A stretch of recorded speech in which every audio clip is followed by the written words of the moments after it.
Hello, Bill Molyneux here for Bill's History and Wargame World, and today we are at Fort Frederick State Park at the Visitor Center, which is located about 300 yards from the fort itself.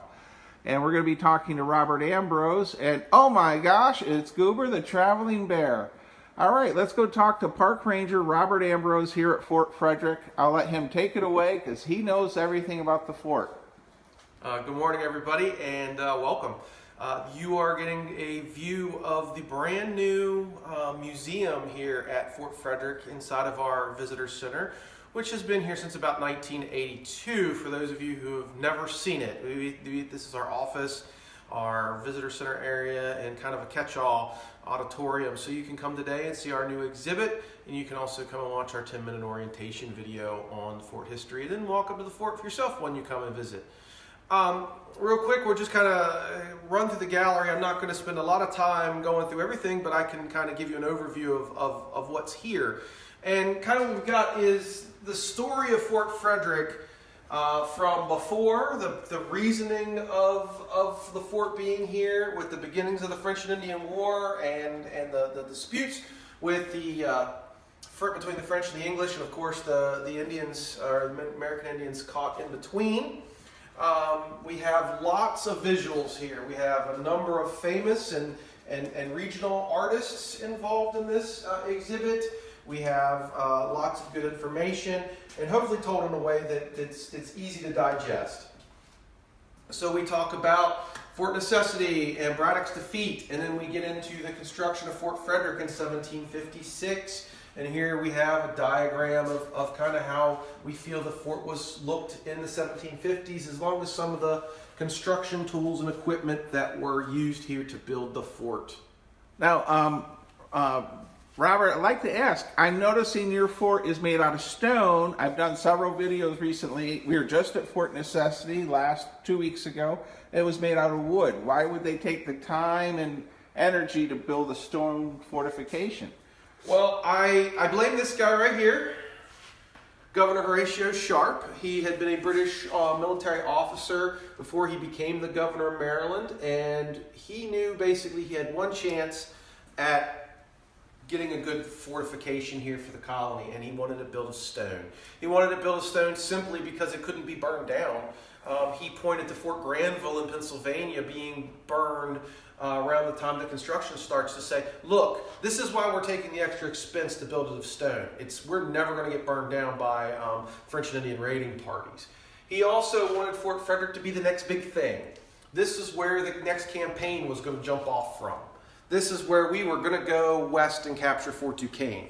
Unfortunately, that didn't happen. However, it was a rendezvous for the Maryland troops, troops from the lower colonies of Pennsylvania, aka Delaware, and North Carolina, and a company of the 60th under Captain Jocelyn, 60th Foot, come here for a while before they moved west during the Forbes campaign, and it serves as a base of supply. So it doesn't quite become what Governor Sharp wanted it, because it was a little further east than he wanted it. The Maryland Assembly said this is where it's going to go, so it's here.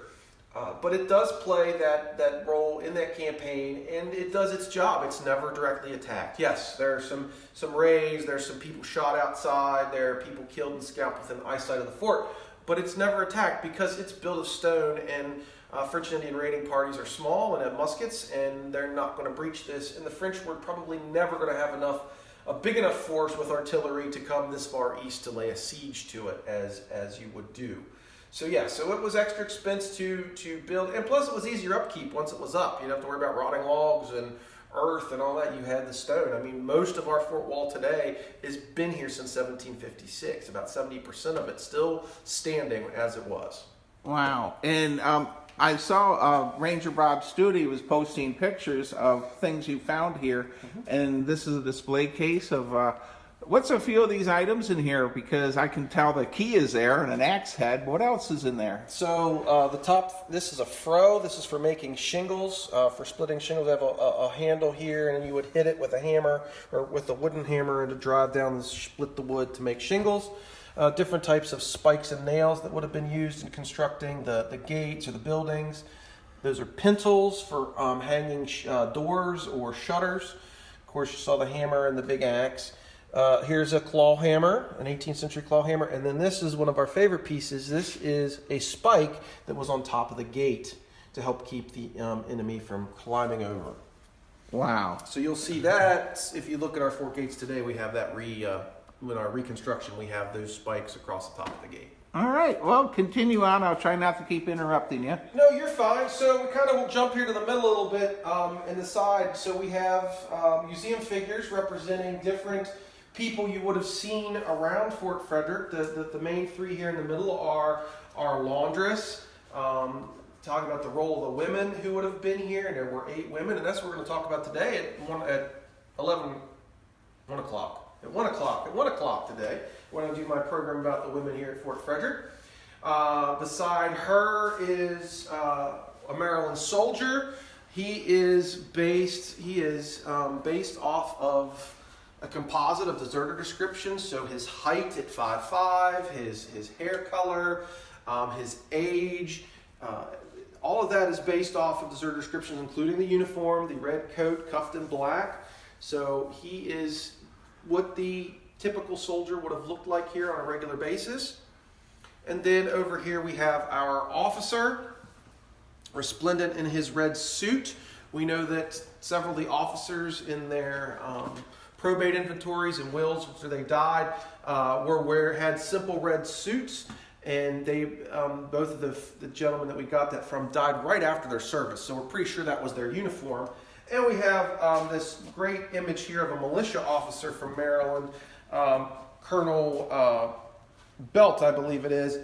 Abraham Barnes, I'm sorry. Colonel Belt was a different guy. Abraham Barnes, and he has, as you can see, the red suit, and he served during the French and Indian War as well. So the uniform is an influence of our figure there. Each one of the figures has a case with artifacts related to their role here at the fort or their life at the fort.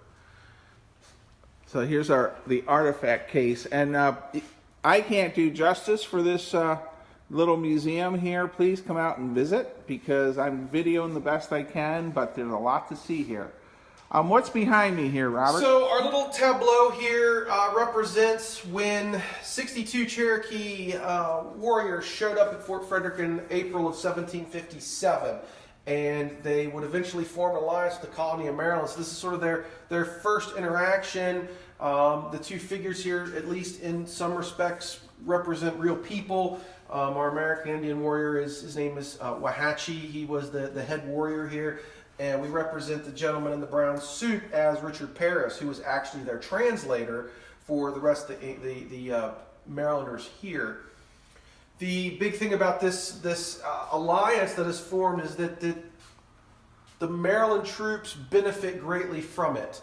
The governor of Maryland basically says to the American Indians, he says, hey, you do me one big favor and you get all these gifts and all these presents. And it says, teach my men your ways of war. So he wants the Cherokee to teach the Marylanders how to fight in the woods. And eventually they would be very good at that. During the Forbes campaign, the Marylanders are some of the leading troops out leading the British Army west. And they are used on the footing of rangers and scouts, much like the American Indians would be used by the forces as well. So eventually the Marylanders will have adaptations, and here's a Maryland soldier kind of in his Indian dress, much like your French milice there, Bill, right? I mean, it's very similar attire, and so this is a good benefit, and the relationship works pretty well for about a year. The Cherokee are around, and now would that happen to be you in this picture? Yes, that is me. That is me in Indian dress. So I clean up pretty good, I guess. I'm not going to spend a ton of time on the rest of it because I think we're running a little long on your video. We're fine. Okay. I want to make sure. People can fast forward. They can also stop watching it, but there are some people that find my videos interesting. So let's finish this wall. Yeah, so basically this wall tells the rest of the story from the end of the French and Indian War all the way up until today. We have some information about the fort and the Forbes campaign. We talk about its use during Pontiac's rebellion in 1763 when Fort Pitt gets besieged and the Battle of Bushy Run takes place. During that time, the fort is actually used as a settler refuge. It's never been a settler refuge until then. And And oral tradition states that over 700 militiamen and settlers were in the fort. Wow. Then we come to the Revolution, when the fort was used as a POW camp for British prisoners, and thousands of British prisoners were housed here from 1778 to 1783. Let's see if.